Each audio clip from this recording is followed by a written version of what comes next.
Bismillahirrahmanirrahim. Alhamdulillahirrahmanirrahim. Wassalatu wassalamu ala mursalin wa ala alihi wa sahbihi ajma'in.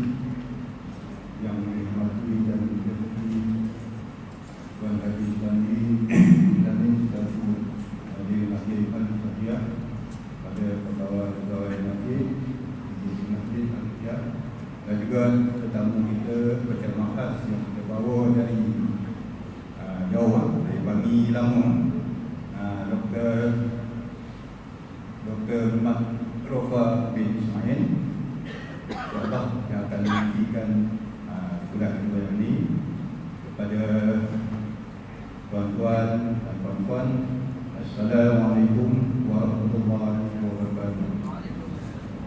Jadi dalam pengisian untuk menyambut kemerdekaan negara bagi kali yang ke-65, insyaAllah pada 31 Ogos pada hari Rabu akan datang, insyaAllah dan nanti menantikan kuliah agak khas sempurna kemerdekaan, iaitu kita bawa bahasa mereka mencarah bekas mencarah daripada Jabatan Matematik Fakulti Sains UPM.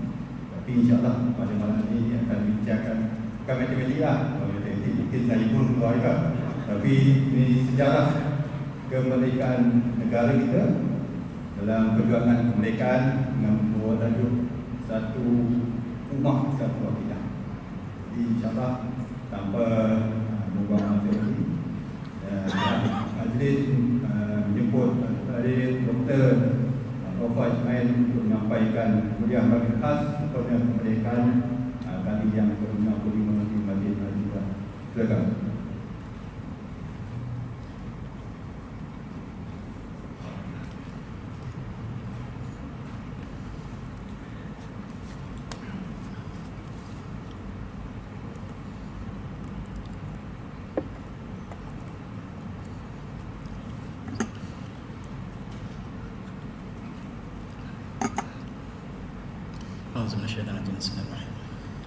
Assalamualaikum warahmatullahi wabarakatuh. Alhamdulillah, alhamdulillahirabbil wa bihi nasta'in wa la ilaha illa wa la ilaha illa Assalatu wassalamu ala asyrafil mursalin wa alihi wa sahbihi ajma'in. Al-Fatihah. Muslimin saya semalkan Tuan Nazir, Tuan Imam, muslimin yang dirahmati Allah sekalian, alhamdulillah saya penuh dengan kesyukuran dapat bersama dengan tuan-tuan para jemaah yang dirahmati Allah sekalian, dan saya terima kasih lagi kepada Urustia Masjid Jatan Kuasa yang memohon ataupun minta untuk perbincangan perjuangan kemerdekaan sempena dengan sambutan hari kemerdekaan hari Rabu ini. Marilah kita lihat perjuangan yang cukup panjang ini. Sebahagian perjuangan ini mudah-mudahan kita dapat menilai perjuangan orang dulu, apa yang mereka perjuangkan, apa yang kita saksikan ini. Satu ummah, satu akidah. Apakah arti kemerdekaan? Saya ingin bawa satu kisah. Apakah maksud kemerdekaan? Ketika sahabat Rasulullah Ja'far bin Abi Thalib telah berhijrah ke Habsyah kerana ditindas oleh Quraisy Mekah, lalu ditanya oleh Raja Narasya, apakah sebab tuan-tuan datang ke negara kami? Lalu dijawab oleh Ja'far bin Thalib, di dalam jawapan ini ada maksud kemerdekaan. Ayuhal Malik, inna kunna qauman al-jaliyah na'budu asnan wa na'kulu maitah wa ratil bawash wa taqul arham wa rusul jibat wa yakul qawina ad-dhaif. Wahai tuanku, kami dulu adalah kaum jahiliah. Kami sembah berhala, kami makan bangkai, kami melakukan berzina, kami memutuskan tali persaudaraan, dan kami menyakiti jiran kami. Yang kuat maka yang lemah. Hatta ba'atsallahu ilaina rasulan minna, sehinggalah Allah mengutuskan kepada kami seorang rasul daripada kalangan kami. Na'rifu nasabahu wa sadaqahu wa amantahu wa afafahu. Kami tahu nabi ini ialah mereka nabi yang sangat mulia, benar, amanah, dan menjaga penuh kemuliaan. Pada anak ila ibadillahi wahdah. Nabi ini mengajak kami supaya menyembah Allah satu-satunya. Wa naqlu ma kunna na'budu nahnu wa aba'una min hijarah wa wasan. dan meninggalkan penyembahan berhala yang pernah disembah oleh nenek moyang kami. Wa amanah bi sidqil hadis, supaya kami bercakap benar. Wa adal amanah, kami laksanakan amanah. Wa silatul rahim, wa sunal jiwar, wa kafanal maharim ad-dima, wa nahanil fawash, wa qala zur aqlan wal yatim, wa saddaqna bihi wa sannahu wa amanna bihi, wa zalamana qawmana wa azabuna liuduna ila ibadil awsan, falamma zalamuna wa dhayiqu alaina wa halu baina wa baina binina khajana ila biladik wa ramna fi jibrik wa rajana ila la nazlim indak. Ini jawaban kemerdekaan. Rasul diutus kepada kami dan mengajak kami pada segala kebaikan dan meninggalkan segala keburukan. Lalu kaum kami telah menzalimi kami. Lalu kami berhijrah ke negara Tuanku untuk kami melaksanakan kemerdekaan agama kami, supaya kami dapat melaksanakan agama kami secara bebas dan secara ikhlas. Sudilah apa kiranya Tuanku menerima datangan kami. Mudah-mudahan kami tidak dizalimi di negara Tuanku. Inilah maksud kemerdekaan. Kemerdekaan ialah bebas daripada menyembah sesama Allah, sesama manusia. Hanyalah menyembah Allah yang Maha Esa, Allah yang mencipta manusia. Itulah maksud kemerdekaan. Dan mari kita nilai apakah kita juga sudah mencapai kemerdekaan yang sama ataupun belum. Kisah yang kedua yang saya ingin berkongsi tuan ialah kisah pembukaan Parsi. Panglima perang Islam bernama Sa'ad bin Abi Waqqas, sahabat Rasulullah, telah mengutus seorang sahabat bernama Rabi' bin Amir untuk bertemu dengan Rastam, Panglima Agung Parsi di istana Kisra di Parsi. Dalam kisah ini diceritakan Rabi' bin Amir hanyalah usia 30 tahun. Dengan kudanya bertolak daripada Madinah menuju ke istana Kisra kesorangan. Dan diketahui bahawa rombongan Islam akan sampai, maka Rastam, Panglima perang Parsi, telah mengadakan satu sambutan yang besar-besaran untuk menunjukkan bahawa tentera Parsi ialah tentera yang agung dunia. Maka datang hanyalah seorang pemuda dan berhenti di depan kapet yang sedang dihampat, turun dengan kudanya dan tidak melihatkan takut sedikit pun pada wajahnya. Turun Rabi' dan letaknya kuda di atas kapet yang sangat-sangat indah. Dia turun dengan lembingnya dan ditikamnya kapet tersebut. Terperanjat seluruh istana Kisra. Dan Rastam mengatakan, tunggu, jangan bunuh, kita lihat siapakah pemuda yang berani ini. Maka terjadilah dialog di antara Rastam, ketua Panglima, dengan pemuda yang bernama Rabi' bin Amir ini. Kata Rastam, ijlis, sila duduk wahai pemuda. Apa jawab Rabi'?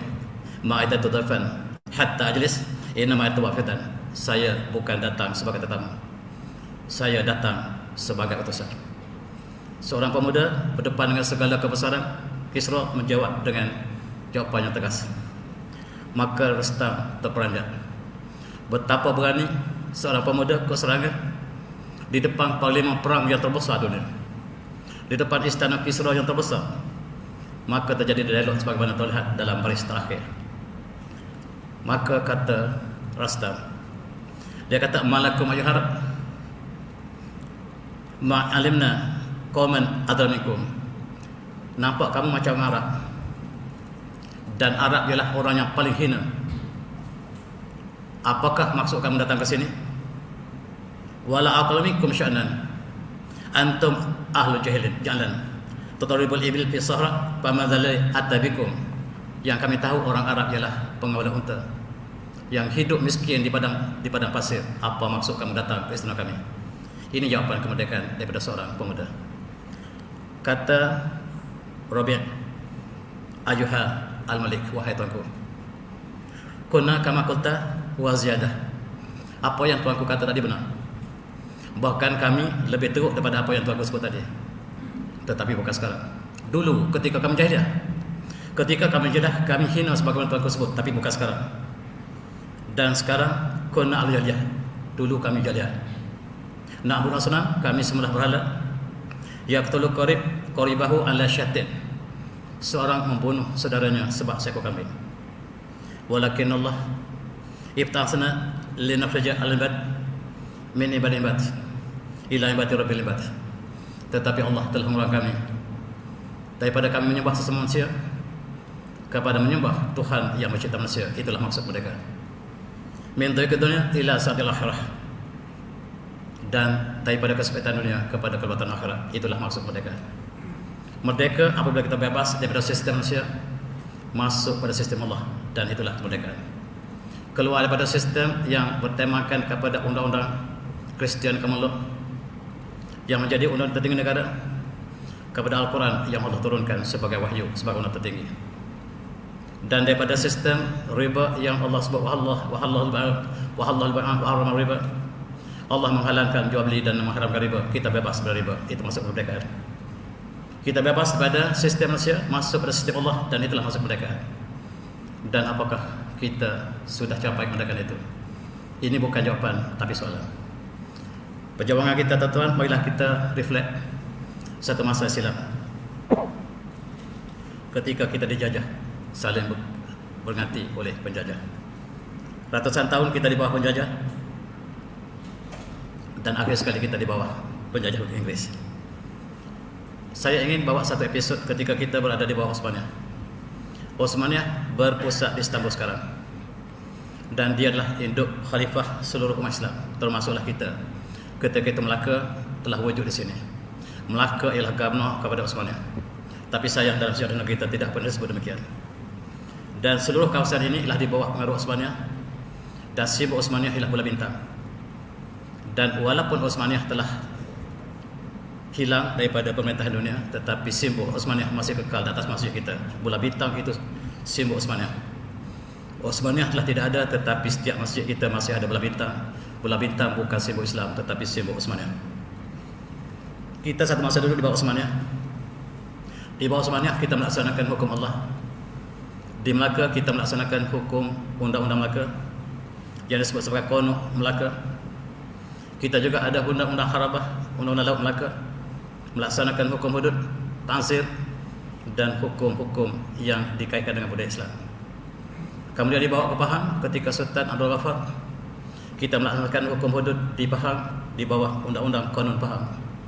Dibawa ke Kedah ketika Sultan Muhammad Jiwa, kita melaksanakan hukum di Kedah di bawah hakim atau qadhi Syekh Abdul Samad Apalambani dan ayahnya. Di Terengganu kita melaksanakan hukum Islam, dan di Kelantan juga kita melaksanakan hukum Islam. Tapi sayang, bila British datang, dia mengatakan kita tidak ada sebarang undang-undang. Tujuan untuk merdeka adalah kita gunakan undang-undang common law, undang-undang yang diasaskan kepada budaya Kristian, dan meninggalkan undang-undang Islam yang pernah bertapah di bumi ini. Mari kita lihat tuan-tuan. Saya batuk sikit. Undang-undang Melaka telah menekan hukum zina, dan qisas dilaksanakan. Hukum mencuri, riba diharamkan di Pantai Melaka. Hukum murtad dilaksanakan di Melaka. Maksudnya sebahagian hukum yang Allah telah naskan dalam Al-Quran telah dilaksanakan. Termasuklah hukum ta'zir yang dilaksanakan di Melaka. Kemudian dibawa ke Pahang. Pahang juga melaksanakan hukum ini, termasuklah hukum undang-undang Pahang, undang-undang Kedah, Perak, dan lain-lain. Maksudnya kita sebelum bertambah penjajah telah ada undang-undang yang bertakhta. Tapi sayang, British mengatakan kita tidak pernah ada undang-undang, dan demi untuk merdeka, syarat kemerdekaan ialah mengambil undang-undang mereka, undang-undang Kristian common law. Tuan-tuan semati, kita telah melalui episod dijajah oleh berbagai negara lain, termasuklah Portugis. Kita juga dijajah oleh Belanda, oleh Amerika, oleh Spanyol, dan oleh British. Dan perjuangan diteruskan sejak zaman berzaman. Saya ingin sebut perjuangan yang mula-mula sekali berlaku di petani.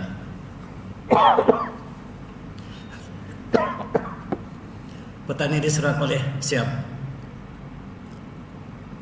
Petani asalnya sampai ke Pahang, itulah petani. Perjuangan kita ratusan tahun. Ulama kita telah berjuang. Panglima besar kita bernamanya Syekh Muhammad Wan Mustafa bin Wan Zain Abidin, yang dilantik oleh Osmaniyah untuk menjadi panglima perang bagi pihak petani untuk menentang Siap. Siapakah Syekh Wan Mustafa? Dia adalah datuk kepada Syekh Wan Ahmad Al-Fatani yang terkenal dengan kitab Farid yang kita baca di surau di masjid. Dialah menjadi panglima perang kerajaan Patani ketika itu. Dan ketika itu di Mekah, Osmaniyah telah melantik Syekh Daud Al-Fatani sebagai wakil pribadi baginda. Perjuangan kita bermula di Mekah.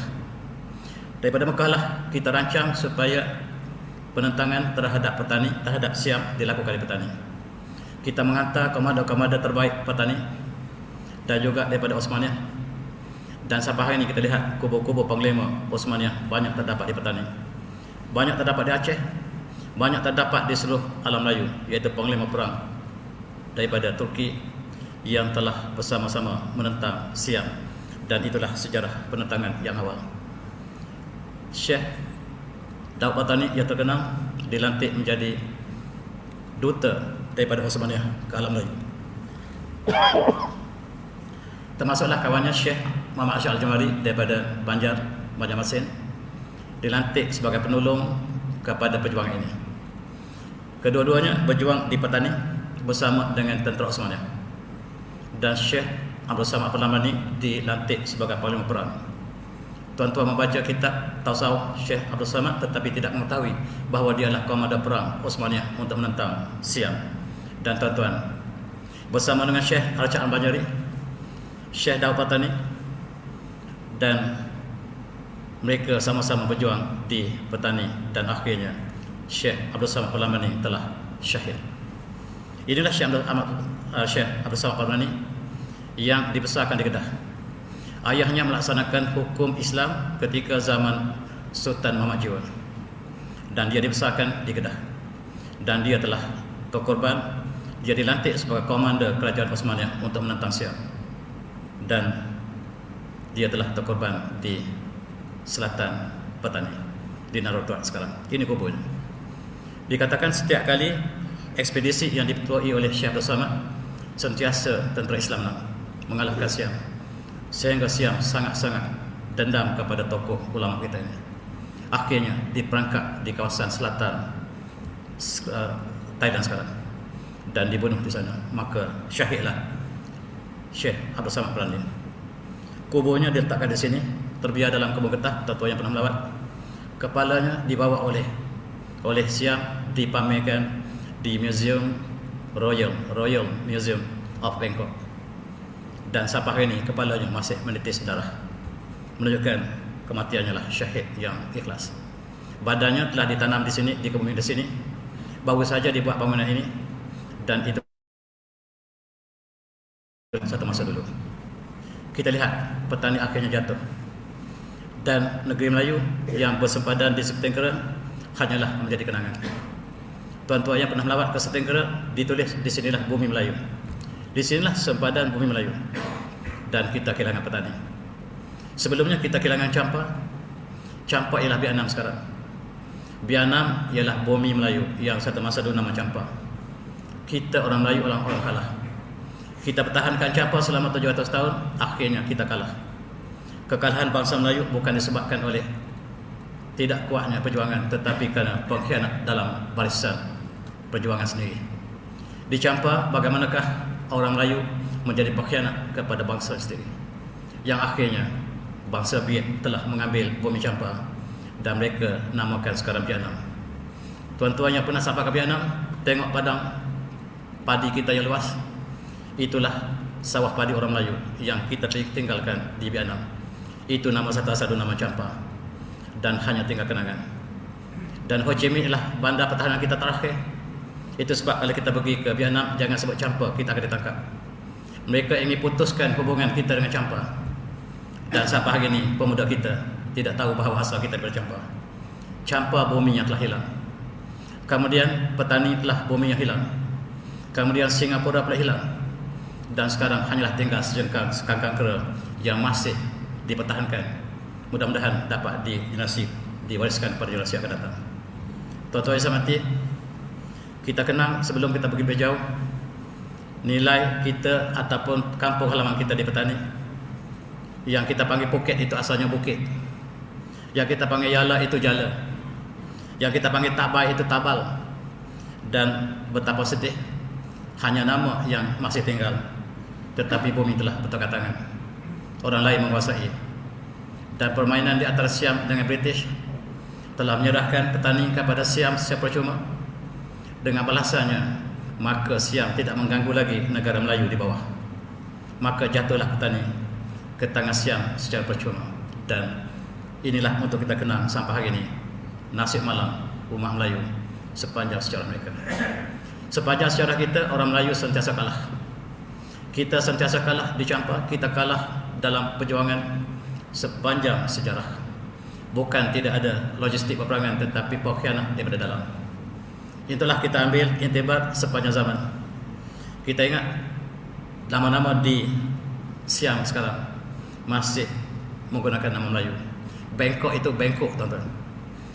Satu masa dulu Bangkok itu namanya Kamboja Desa, bumi Melayu.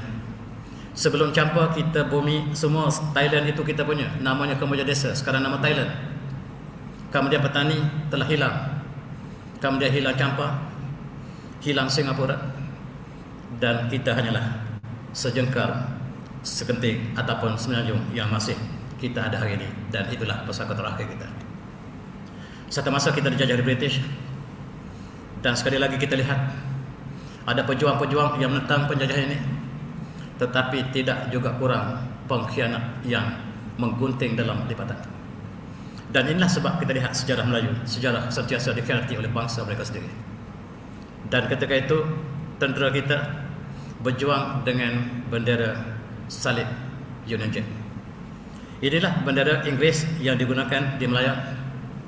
Dia minta supaya orang Melayu bekerja dengannya, menjadi tenteranya, tentera yang bekerja untuk British menentang ulama kita. Yang menjadi mata-mata, sekarang kita panggil polis. Mata-mata ialah spy British untuk menentang pejuang-pejuang yang terdiri pada ulama. Dan orang Melayu lah yang menjadi mata-mata. Orang Melayu yang menjadi pion British. Orang Melayu yang menjadi tentera British. Orang Melayu lah yang menjadi magistrate British, yang menjadi pengkhianat dalam perjuangan ulama menentang penjajah. Tuan-tuan, itulah nasib kita. Kita lihat di Jawa juga. Jawa juga telah dijajah oleh Belanda. Belanda berpakat dengan Inggeris. Mereka sama-sama satu agama, iaitu agama Protestan. Portugis dengan Spanyol mereka boleh bersatu sebab mereka sama-sama Katolik. British dengan Belanda mereka boleh tukar suka-suka. Dan Jawa dijajah oleh Belanda. Dan penjajahan Belanda ke atas Jawa sangat menyayat hati. Mereka menjadikan orang Jawa sebagai hamba terbesar, bekerja di ladang mereka dan tidak diberi upah yang setimpalnya. Dan nasib orang Jawa sangat-sangat malang kalau kita bandingkan dengan apa yang ada di Tanah Melayu ataupun ada di Mindanao. Kita lihat bagaimanakah orang Jawa diperhambakan. Cukup menyayat hati. Tak dapat kita gambarkan bagaimanakah Belanda memperhina orang Jawa. Dan satu masa telah berlalu. Demikian juga kita lihat pengkhianatan keraton. Bangsawan Jawa yang bersama dengan penjajah menjajah bangsanya sendiri. Sama juga halnya dengan apa yang berlaku di sini. Mereka bersama penjajah menjajah bangsa mereka sendiri. Dan kita lihat juga di Mindanao, perjuangan kita bukan setempat, tetapi perjuangan kita adalah serantau, satu umat, satu akidah. Tuan-tuan yang saya hormati, kita lihat Mindanao juga kita sedang berjuang menentang Amerika. Sebelum itu kita menentang Spanyol. Selepas Spanyol kita menentang Amerika. Dan Luzon ialah bumi Islam. Satu masa dulu pemerintah Islam bernama Ya Amanillah. Sekarang Ya Amanillah telah ditukar menjadi Bandar Murtad Manila. Tuan-tuan melawat Manila dan ingat bahawa Manila ialah bumi Islam yang satu masa dulu namanya Ya Amanillah, yang telah dimurtadkan oleh Spanyol sepenuhnya, sehingga tidak ada seorang pun Islam di Manila. Semuanya dihancurkan oleh Spanyol dan kita berkumpul di sini, Mindanao. Pertahanan kita terakhir ialah di Mindanao. Di Siam, di Vietnam, pertahanan kita terakhir ialah di Ho Chi Minh. Dan sekarang perjuangan terakhir sisa-sisa masih kita bertahan di Mindanao. Apabila Luzon telah menjadi pulau Kristian, asalnya lah pemerintahan Kerajaan Sulu di situ.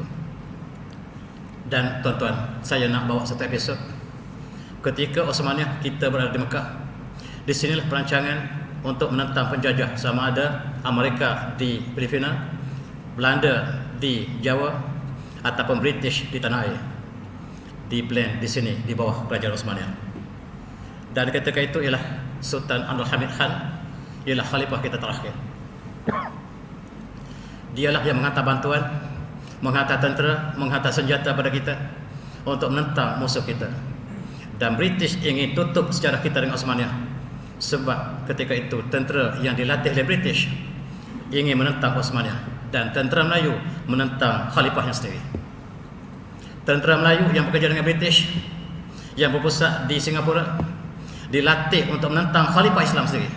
Tuan-tuan, kita ingat tentera kita, tentera Melayu, Regimen Melayu yang ditubuhkan oleh British, digunakan untuk menentang khalifah Islam di Istanbul. Dan kita sebagai tentera moyang kita, mereka tidak sedar kita menjadi petualang, dan kita hanyalah makan gaji. Kita tahu kita makan gaji, sedangkan kita menentang khalifah kita sendiri. Dan tuan-tuan, akhirnya khalifah kita jatuh. Ini khalifah kita terakhir. Tetapi detik-detik terakhir kita bayangkan di Mekah. Inilah pertahanan kita di Mekah. Tuan-tuan, di sini ialah Istana Jihad ataupun kota Ajiat yang dibina oleh Osmania untuk menjaga keamanan di Mekah. Daripada sinilah tentera Osmania berjaga di sepanjang laut menuju ke Alam Melayu untuk keselamatan jemaah haji daripada Alam Melayu menuju ke Mekah. Dan tetapi satu masa Kerajaan Osmania telah digulingkan oleh Yahudi, British dan orang Islam sendiri. Cukup malang tuan-tuan, kita lihat di Mekah ulama kita berkumpul untuk merancang penentangan terhadap penjajah. Di antara mereka ialah Ahmad Marzuki bin Ahmad Mursyad Al-Batawi. Kita tak pernah dengar ulama kita. Bakir bin Nur Al-Jajawi Al-Makki, ini ulama besar kita di Mekah.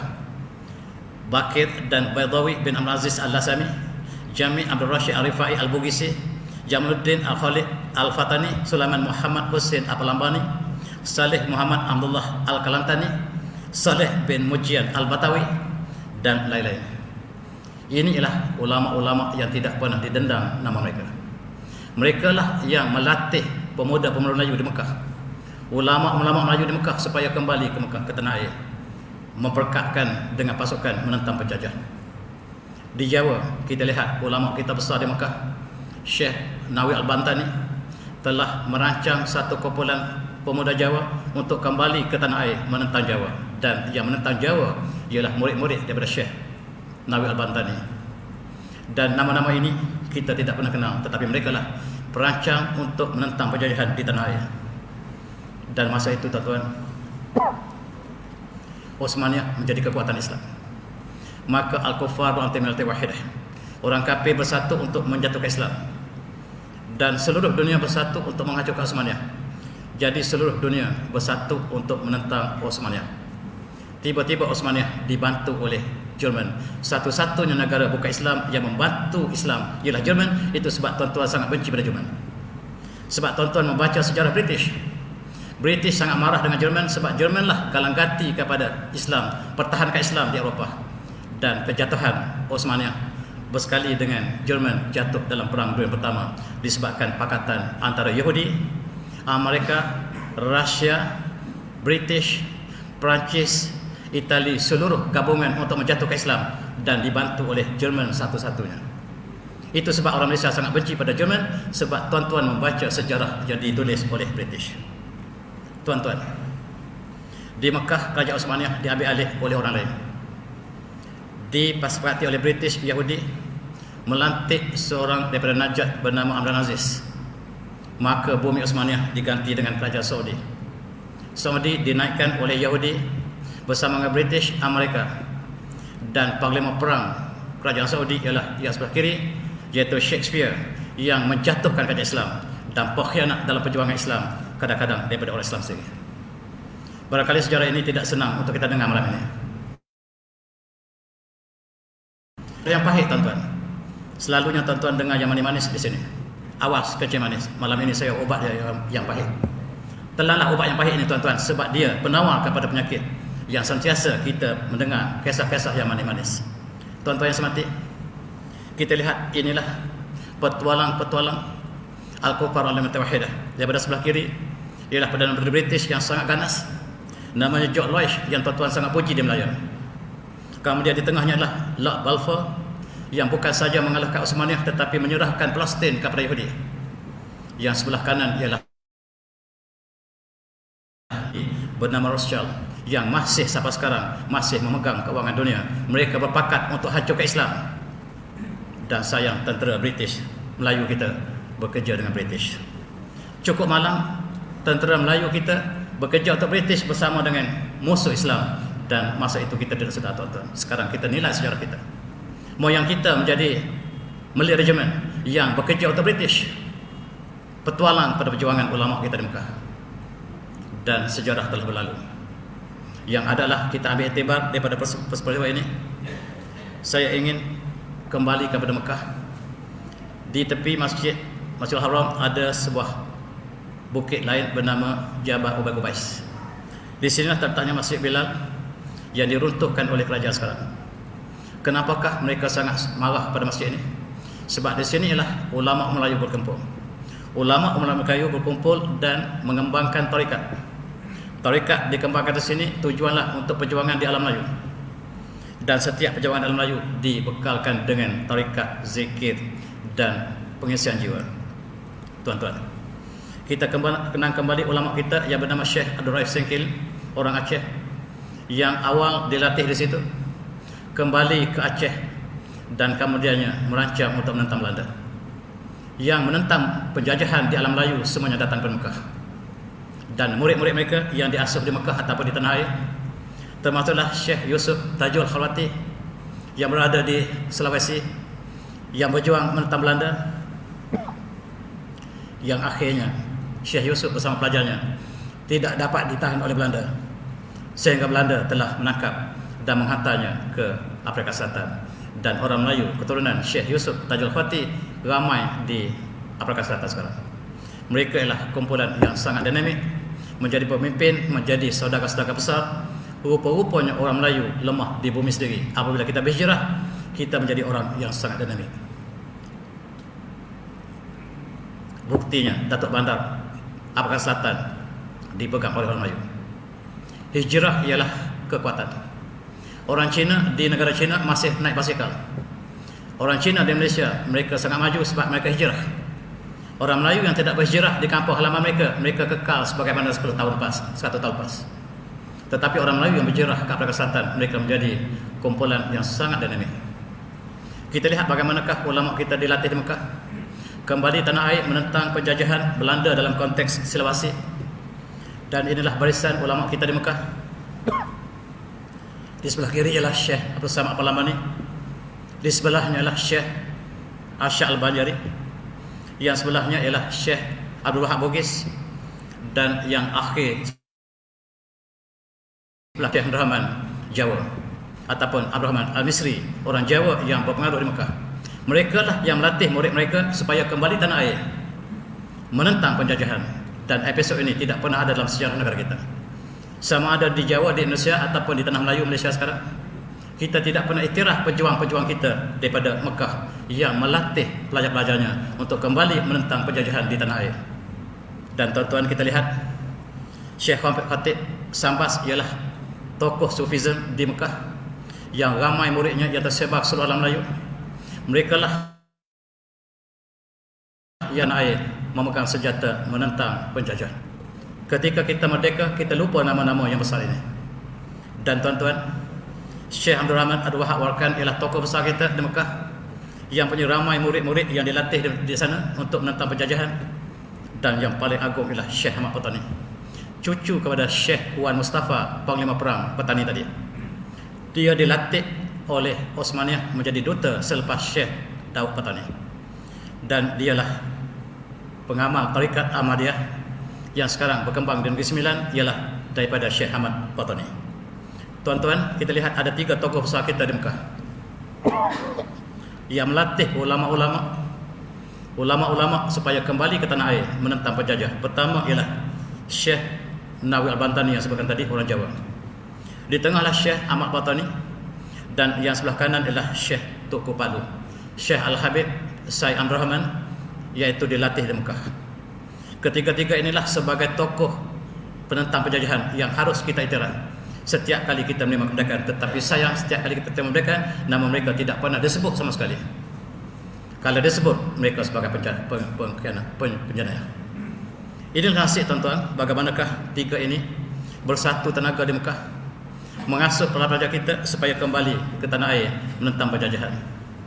Mereka bertiga ini dilatih oleh ulama besar di Mekah bernama Syekh Ahmad Zaini Dahlan, mufti Mekah, dan dia melatih tiga-tiga ulama besar kita, Syekh Nawawi Bantani, Syekh Ahmad Patani, dan Syekh Tokoh Palu. Tiga inilah sebagai tokoh besar yang harus kita iktiraf sebagai pahlawan negara kita. Tapi sayang, mereka tidak pernah muncul sebagai pahlawan negara kita. Bahkan di tugu negara kita, bukan wajah mereka yang ditunjukkan. Wajah mereka ialah wajah yang hidungnya mancung, yang bukan orang kita. Tuan-tuan, inilah sejarah latar belakang perjuangan kita. Di Pulau Jawa kita lihat bagaimanakah murid-murid Syekh Nawawi Bantan telah berjuang dengan darah dan air mata. Dan bagaimanakah Belanda tidak dapat menahan pertahanan. Perjuangan dilakukan oleh senjata oleh murid-murid Syekh Nawawi Bantan ini. Kita bagi ruang untuk Isya.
Alhamdulillah, kita sama kita tuan.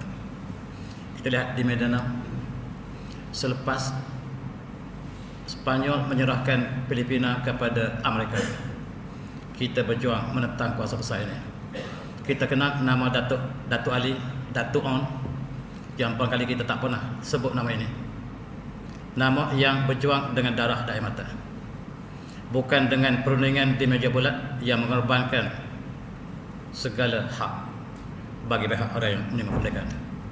Kita lihat bagaimanakah tugas yang diberikan kepada Syekh Ahmad Patani sangat besar.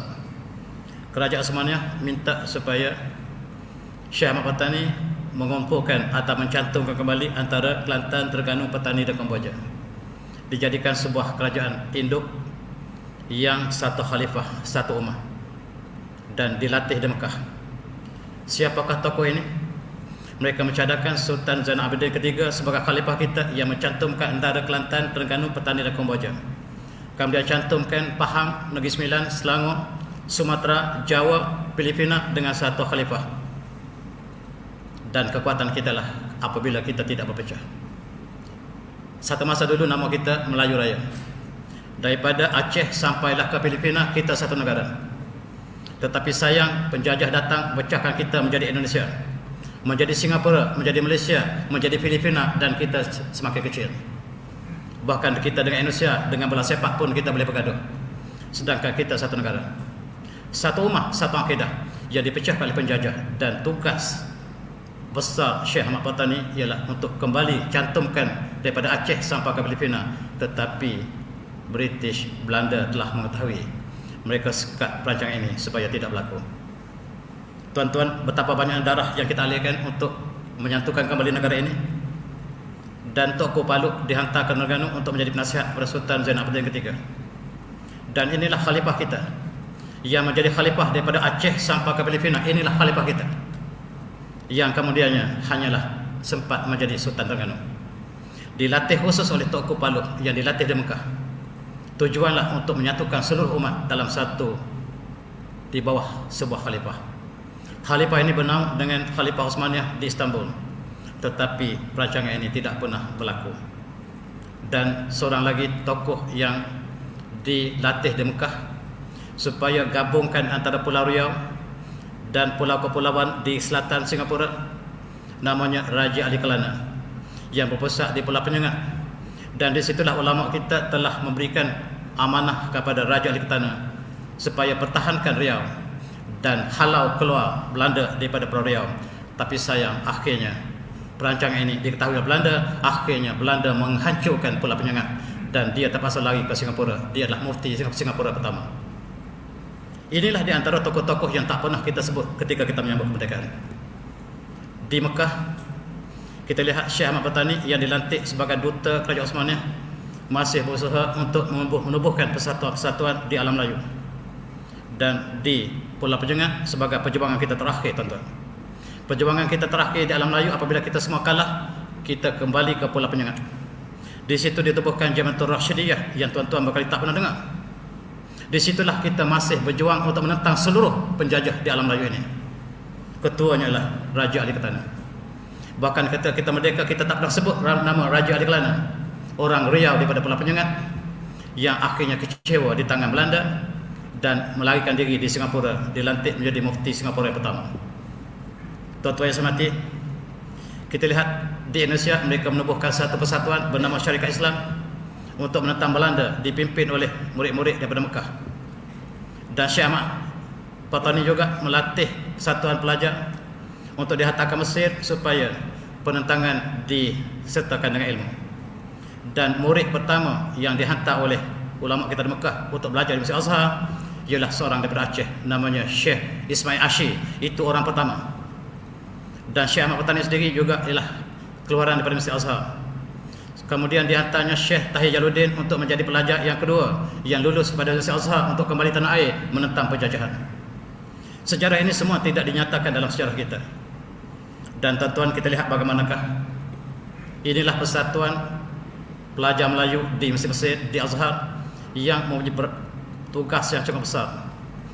Kembali ke negara masing-masing, sampaikan ilmu yang benar kepada penduduk masing-masing, negeri masing-masing, dan tanamkan semangat untuk berjuang menentang penjajahan.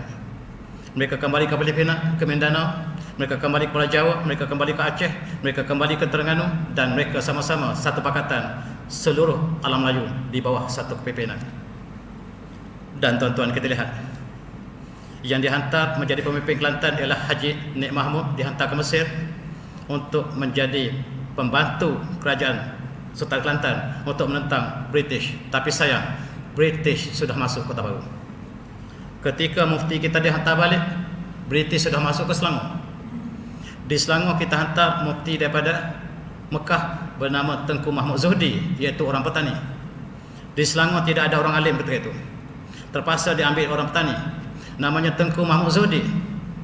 Murid kepada Syekh Ahmad Petani, dihantar ke Selangor supaya pertahankan Selangor daripada penjajahan British. Tapi sayang, Sultan Abdul Samad telah menerima Presiden British. Dan Negeri Sembilan, ini tokoh-tokoh yang dihantar ke Mesir untuk kembali tanah air dan pertahankan negara masing-masing. Antaranya Syekh Muhammad Said ini dihantar ke Kota Baru. Dan Majlis Agama Islam yang pertama ditubuh di Kota Baru menjadi model kepada seluruh majlis agama Islam di alam Melayu, termasuk di Aceh dan di Jawa. Dan inilah tokoh-tokoh yang kita lupa ketika kita menyambut kemerdekaan. Yang sebelah kiri ialah Tengku Mahmud Zuhdi yang sebutkan tadi, yang dihantar oleh Syekh Ahmad Petani untuk menjadi penasihat pada Sultan Selangor. Dan dia telah berbakti dengan hebat. Dan kita lihat juga di Negeri Sembilan dihantarnya seorang murid yang sangat disayangi oleh Syekh Ahmad Petani, nama Syekh Muhammad Said Alinggi, yang membawa Tariqah Ahmadiyah sampai sekarang. Inilah di antara murid-murid yang dilatih di Mekah. Mereka pula untuk melatih pejuang-pejuang menentang penjajah. Tapi sayang, sebagai orang Melayu telah bersama penjajah. Tuan-tuan, di Kedah kita latih Haji Wan Sulaiman Wan Siddiq di Mekah untuk menjadi mufti di Kedah dan menentang penjajahan, menentang Siam dan menentang British. Tapi sayang, ketika Wan Sulaiman sampai ke Kedah telah jatuh ke tangan British. Dan tuan-tuan, kita lihat di Pahang, barangkali sebagai tokoh yang paling agung, dihantarnya seorang syekh bernama Syekh Osman Seni, orang kapal laut di Kelantan. Sebab Pahang juga tidak ada ulama, terpaksa import daripada Kelantan.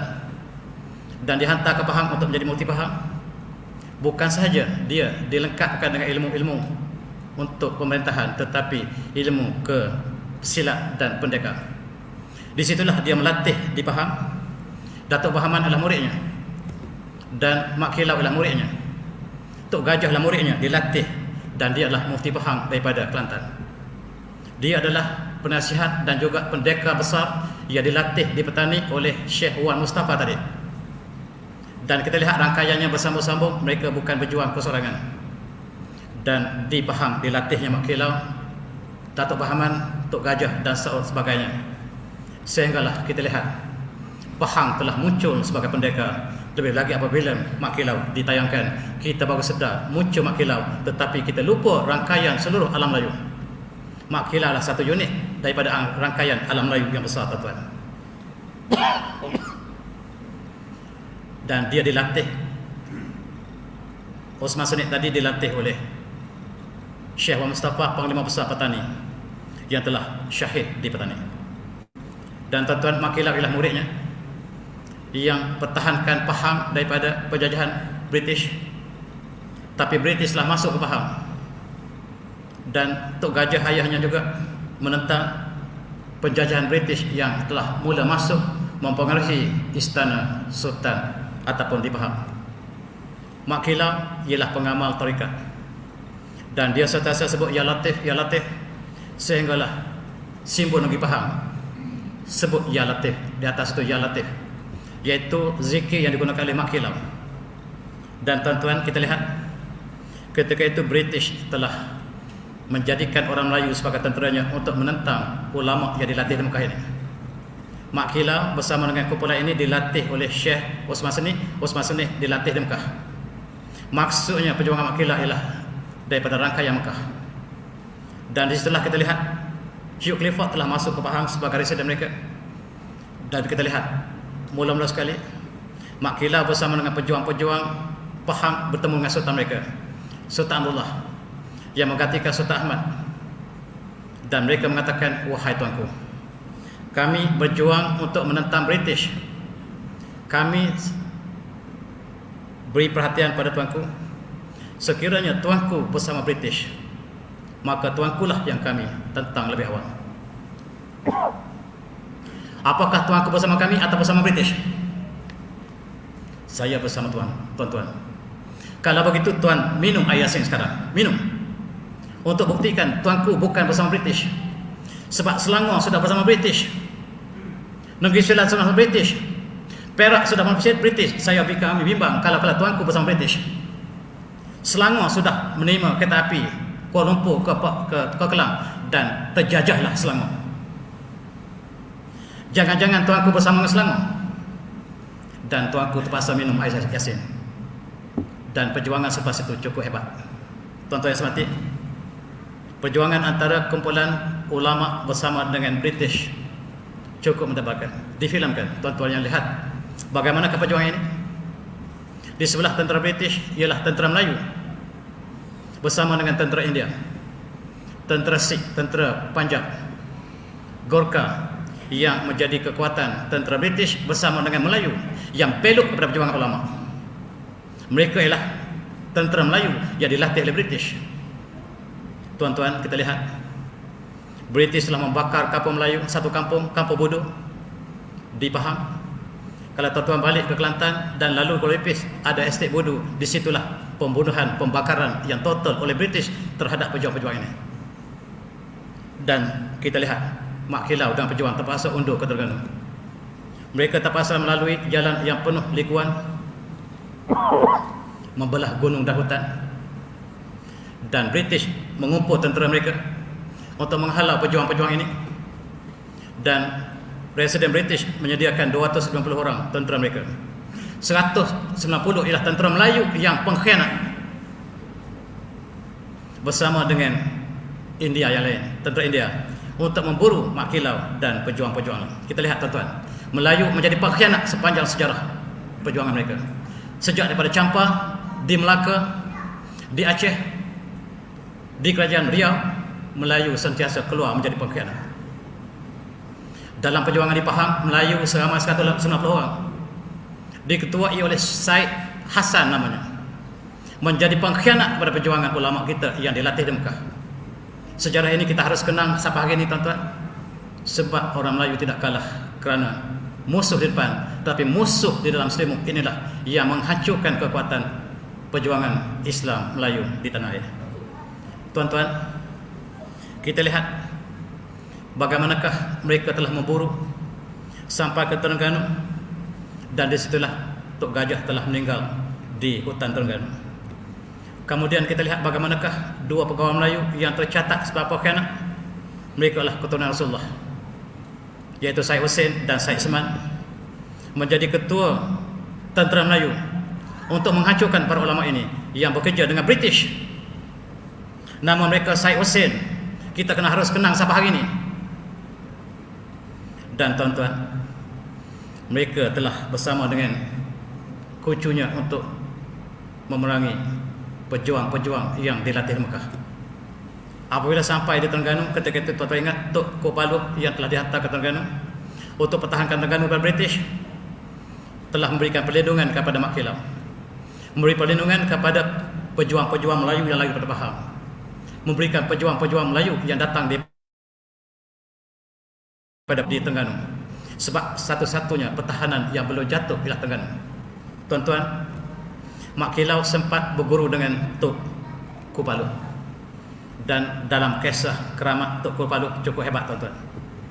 Bila British datang ke Terengganu, bila Tok Kopalu dijemput untuk merunding supaya serahkan Terengganu kepada British, bila Tok Kopalu naik atas kapal British hampir tenggelam. Itu keramatnya. Dan itulah tuan-tuan, kita lihat Terengganu tidak jatuh ke tangan British sehinggalah Tok Kopalu telah meninggal dunia. Dan silat yang diperolehi oleh Mak Kilau diambil daripada Tok Kopalu kemudiannya. Dan muridnya ialah Syekh Abdul Rahman Limbong, pejuang-pejuang yang tidak pernah didendang ketika kita menyambut kemerdekaan. Mereka lah yang berjuang British dengan darah dan air mata. Dan mereka meneruskan perjalanan ke Kelantan. Sebab spy daripada Pahang telah sampai ke Terengganu, terpaksalah mereka melindung di Kelantan di bawah Sultan yang sang alim, Sultan Mansur Kelantan, yang melaksanakan hukum hudud ketika tahun 1900 di Kelantan. Dan di situ kita lihat British telah mula masuk ke Kelantan, dan Tok Janggut yang dilatih di Mekah menerima ijazah daripada Syekh Wan Ahmad Patani, dilantik menjadi komander baru kerajaan di Kelantan supaya menentang British, bukan kerana cukai tetapi kerana akidah. Dan tuan-tuan, Mak Kila akhirnya bergabung dengan Tok Janggut di Kelantan, tetapi sayang mereka dikejar oleh pengkhianat Melayu yang dibiayai oleh British dengan memberikan upah emas yang banyak siapa yang dapat menangkap pejuang-pejuang ini. Dan akhirnya tuan-tuan, mereka telah melakukan konspirasi ketika berada di Macang, di Tanah Merah. Apabila pejuang-pejuang ini telah berkumpul dalam satu tempat, mereka beri makanan yang ada racun, dan yang memberikan makanan ini daripada petualang yang menerima upah daripada British. Dan sejak itulah mereka terpaksa berpisah, sebab kekuatan mereka tidak dapat menandingi pengkhianat Melayu yang sudah masuk ke dalam setiap sendi perjuangan ulama kita. Dan mereka telah bersumpah sebelum mereka bertalak, sebelum mereka berpisah, supaya kita sembunyikan identiti kita. Dan itulah, sejak itulah mereka sembunyikan identiti mereka, sehinggalah tahun 70 barulah mereka perkenalkan diri mereka sebagai Mak Kilau, Mak Siam dan lain-lain. Tok Janggut dikatakan dibunuh, tapi tidak dibunuh. Yang dibunuh bukan Tok Janggut. Kita lihat sebelum Mak Kilau memperkenalkan dirinya, mereka telah bertemu dengan Tok Janggut yang diistilahkan telah mati, sebelum mereka istilahkan diri mereka adalah sebagai pejuang yang telah hilang. Tuan-tuan, Kelantan telah dimasuki oleh penjajah. Kelantan sudah dimasuki oleh Siam, dan Sultan inilah yang ketika itulah Sultan Kelantan dimasuk oleh British. Sultan Muhammad yang keempat, sejarah malam Kelantan. Ketika Sultan masuk, mereka pertahankan Kelantan daripada kedatangan British. Tetapi apabila Sultan Muhammad keempat mengambil kuasa, maka Kelantan telah lengkaplah penjajahan British ke atas tanah Melayu apabila jatuh Kelantan pada tahun 1909. Tuan-tuan yang semati, Jepun ialah satu negara yang mengadakan hubungan Osmania. Sejarah ini tak pernah tulis negara kita. Dan ketika itulah Osmania telah hampir jatuh, melakukan perjanjian dengan Jepun supaya menghalau Belanda daripada tanah air, daripada Jawa, menghalau British daripada tanah Melayu. Jepun bukan datang menyerang tanah Melayu, tuan-tuan. Jepun datang kerana hubungan dengan Osmania, menerima amanah dari Osmania supaya menghalau British tanah Melayu. Itu sebab ulama kita menyambut Jepun dengan penuh terbuka. Tuan-tuan, Jepun sampai Kota Baru disambut oleh ulama kita. Di Indonesia, Hamka dengan keluarganya memberikan ucapan di Medan supaya menerima yang datang ini adalah untuk menolong kita, iaitu Jepun. Dalam sejarah kita mengatakan Jepun datang untuk menghancurkan Melayu, yang sebenarnya datang untuk menghancurkan British. Dan apabila Jepun sampai di sini, sampai di kawasan ini, mereka diberi sambutan besar-besaran oleh orang Selangor dengan buah nanas yang sangat manis. Orang di sini menerima Jepun dengan sangat hebat. Tuan-tuan, yang Jepun bunuh ialah ketua kampung, sebab ketua kampung ialah spy British. Yang Jepun bunuh ialah mata-mata, sebab mata-mata adalah spy British. Yang paling banyak dibunuh di Jepun ialah ketua kampung, sebab ketua kampung menerima gaji dari British yang menjadi pengkhianat dalam perjuangan Islam di tanah air. Sejarah belum tulis. Dan tuan-tuan, apabila Jepun masuk melalui petani, melalui Senggora, maka kita lihat British minta supaya Tengku Mahyudin pertahankan petani, dan sekiranya kamu Tengku Mahyudin dapat mengalahkan Jepun, kami akan merdekakan petani walaupun kami telah serah kepada Siam. Maka Tengku Mahyudin berjuang. Akhirnya Jepun kalah, dan surat kemerdekaan petani telah ditandatangani oleh British untuk Tengku Mahyudin. Dan sekarang British telah berikan petani kepada Siam, dan British berikan petani kepada Tengku Mahyudin. Tengku Mahyudin harus dihapuskan. Itulah nasib malang pejuang kita. Dan akhirnya petani telah jatuh pada tangan Siam. Tuan-tuan, tetapi British ingin ambil kembali petani, sebab British ingin ambil kembali petani sebab Jepun telah belok, sebab Siam telah belok kepada British dengan memberikan Jepun laluan melalui Senggora. Dan tuan-tuan, petani diserahkan kembali kepada orang Melayu. Ini tidak dicatat dalam sejarah. Petani diserahkan kembali kepada orang Melayu. Tetapi Siam segera bertemu dengan General Douglas MacArthur. Serah kembalilah wahai tuanku, wahai tuan, serahkan petani kembali kepada kami. Sebab asalnya British berjanji pada kami untuk berikan petani. Ya, kami serahkan kembali. Maka petani jatuh sekali lagi ke tangan Siam. Tuan-tuan, Raja Melayu tidak diambil dalam perjanjian ini. Dan perjanjian ini perjanjian tidak sah kalaulah kita bawa ke undang antarabangsa. Perjanjian penyerahan petani kepada British, kepada Siam tidak sah. Sebab yang melibat ialah Siam dan British, tidak melibatkan Sultan Petani.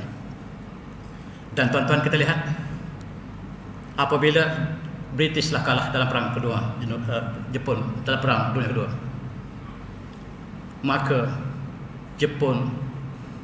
maka British sedar mereka lah kuasa yang tidaklah kuasa yang besar. Di dalam Parlimen British didesak supaya negara dijajah diberikan kemerdekaan percuma. Dengar sekali lagi. Di dalam Parlimen ketika Perdana Menteri Clement Attlee, ahli Parlimen mendesak Perdana Menterinya supaya serahkan kembali negara yang kita jajah. Serah kembali India kepada orang India. Serah kembali Melaya kepada orang Melaya. Tiba-tiba bagaimanakah yang dikatakan ada pejuang yang menerima kemerdekaan di London, sedangkan pejuang adalah ulama, dan sekarang Melaya dimerdekakan sejak kekalahan di tangan Jepun. Maka kita lihat, tuan-tuan boleh baca buku yang ditulis oleh Mustafa Hussein, Malay Nationalism Before UMNO, yang menyatakan bagaimanakah apabila ulama-ulama yang berjuang ini tidak mendapat tempat, dan yang mendapat tempat ialah orang yang tidak berjuang. Hizbul Muslimin yang mewakili perjuangan-perjuangan ini telah diharamkan oleh British, dan mereka telah membentuk satu proksi mereka. Dan pejuang-pejuang yang berjuang melalui Hizbul Muslimin dan KMM telah diharamkan oleh British, dan mereka membentuk satu proksi yang tidak berjuang. Mereka ini tidak berjuang, tuan-tuan. Dan inilah yang diberikan kemerdekaan, dan mereka menerima syarat kemerdekaan sebab mereka tidak berjuang. Maafkan saya, tuan-tuan, kita kenali sejarah kita. Yang berjuang ialah mereka yang menentang British. Mereka yang dibunuh oleh British itu berjuang. Mereka yang ditangkap oleh British, yang digantung oleh British, yang dipenjara British itu berjuang. Mereka yang pakai baju kot, yang pakai tie, bukan pejuang. Mereka lah yang menerima kemerdekaan dengan syarat yang tidak dapat kita bayangkan. Dan inilah yang Soekarno sangat marah. Soekarno mengatakan bahawa Malaysia yang menerima syarat ini, syarat yang tidak munasabah, dan dia bukan menentang Malaysia kerana dia sayang pada Melaya, maka dia istiakan korporasi bukan kepada orang Melayu, kepada British. Sejarah tak pernah ditulis. Tuan-tuan, bagaimanakah ketika kita menyambut kemerdekaan? Nama Mak Kilau, nama ulama yang kita sebut tadi, seorang pun tak timbul. Bahkan mereka, saki-baki mereka dipenjarakan. Dr. Burhanuddin Halimi ditangkap selepas kita merdeka, dimasuk dalam penjara, dipenjarakan oleh Tun Dr. Ismail, namanya orang ini. Di atas nasihat Tengku Abdul Rahman, tangkap pejuang-pejuang ini ke dalam penjara. Dr. Burhanuddin Halimi dipenjarakan. Itu nasib pejuang ulama kita. Dan hari kemerdekaan, nama Mak Kilau tercecir. Dan hari inilah apabila filem ini difilmkan, baru kita sedar kembali. Syarat kemerdekaan ialah undang-undang Melaka yang menjadikan Islam sebagai asas tidak boleh digunakan. Menggantikan undang Islam ialah menggunakan common law. Common law ialah undang-undang yang diberikan Charter of Justice oleh Queen berdasarkan kepada budaya Kristian. Dan dia menjadi undang-undang tertinggi negara kita hari ini. Dan sebagai syarat kemerdekaan, kita menggunakan kapitalisme sebagai dasar ekonomi kita, yang Allah sebut wahallahul bai'a wa harrama riba. Allah menghalalkan jual beli dan mengharamkan riba, dan kita menjadikan riba sebagai asas negara kita. Dan apakah kita merdeka? Dalam budaya kita masih bercuti pada hari Ahad, orang Kristian ke gereja. Hari Sabtu orang Yahudi ke gereja. Apakah budaya kita sudah Islam, dan apakah kita menyembah hanya Allah dan lari daripada sembah manusia, menggunakan sistem manusia, dan kita menyembah hanyalah menggunakan sistem Allah, dan itu masuk kemerdekaan? Dan apakah kita sudah merdeka? dan Islam diletakkan sebagai agama persekutuan kita. Tetapi undang-undang tertinggi ialah undang-undang common law yang bercanggah sama sekali. Mana-mana undang-undang yang bercanggah dengan undang tertinggi negara iaitu common law ataupun disebut undang-undang federal, maka dia terbatal setakat dia bercanggah. Dan apabila Quran bercanggah dengan undang-undang common law, maka Al-Quran terbatal. Apakah kita seorang Islam apabila kita tidak menjadikan undang Allah sebagai undang tertinggi negara? Dan Tengku Abdul Rahman pernah mengatakan, apabila mereka bertanya apakah negara kita ini negara Islam ataupun negara bukan Islam, Tengku sebut seperti berikut, dengar betul-betul. However, that the whole constitution was framed on the basis that the federation will be a secular state. Kita bukan negara Islam, kita negara sekular. Ini jawapan Tengku. This is no way affect the present position of the federation as a secular state. Jelas dan crystal clear. Dan tuan-tuan, hari ini kita menyambut kemerdekaan, alhamdulillah. Selepas kita dijajah ratusan tahun, keluarga satu Malaysia, ada syarat-syarat perjanjian kita, dan kita ada tanggungjawab sama-sama untuk membina negara ini. Negara yang indah permai, negara yang paling cantik di atas bumi diisytiharkan oleh Barat. Inilah taste of paradise, bumi yang kita sedang berada ini. Inilah bumi apakah kita melaksanakan di atas undang-undang Allah. Sebagaimana disebutkan oleh Robert yang tadi, bahawa kami mengeluarkan manusia daripada menyembah sesama manusia menggunakan sistem manusia, tetapi kembali kepada sistem Allah. Dan sekiranya itulah ditepati, maka itulah maksud kemerdekaan. Tapi sayang tuan-tuan, kita menggantikan Al-Quran dengan common law. Kita menggantikan dalam sejarah kita. Bagaimanakah kita lihat syarat-syarat kemerdekaan inilah yang ditentang oleh Soekarno, sebab dia menganggap adik Melayunya di bumi Melaya ini sebagai adik kandung kepada mereka. Dan kita dikhianati oleh British, maka dia isytiharkan konfrontasi terhadap British, bukan pada orang Melayu. Tuan-tuan yang hormati, saya tutup dengan ayat yang mulia ini. A'udzubillahi minasyaitonirrajim. Wa qul i'malu fasallallahu wa rasuluhu wa rasuluhu wal mu'minun wa tadunila al-minu bi syahadah fa innabikum bima kuntum ta'malun. Dan saya minta maaf kalaulah saya terlebih. Saya dipesan tepat pukul 9 dan saya telah langgar 3 minit. Saya minta maaf dan saya sendiri dengan wabillahi taufik. Assalamualaikum warahmatullahi wabarakatuh. Tasbih salam.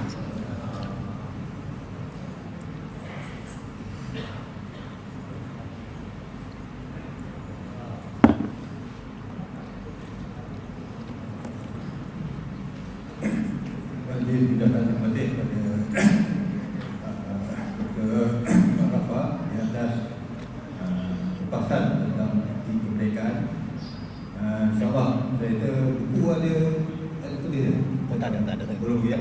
Saya harap Dr. Rafa dapat tulis buku supaya kita lebih dapat kajian yang lanjut, kerana memang sejarah ni yang tahulah sejarah yang ditulis oleh orang British yang selalunya menyembunyikan fakta-fakta sebenar yang kita nampak pada hari ini. Kita harap pengkaji pensyarah khususnya orang Melayu dapat menceritakan sejarah sebenarnya, walaupun pahit, tapi macam Dr. Rafa kata lah, orang Cimanya ni walaupun minum teh kari itu sedap, tapi dia membahayakan kita. Sekali-kali kita kena makan juga ubat yang baik supaya sembuh. Itulah. Jadi sekali lagi majlis masjid, masjid dan pemerintah masjid ucapkan terima kasih kepada Dr. Rafa atas beliau hadir pada malam ini. InsyaAllah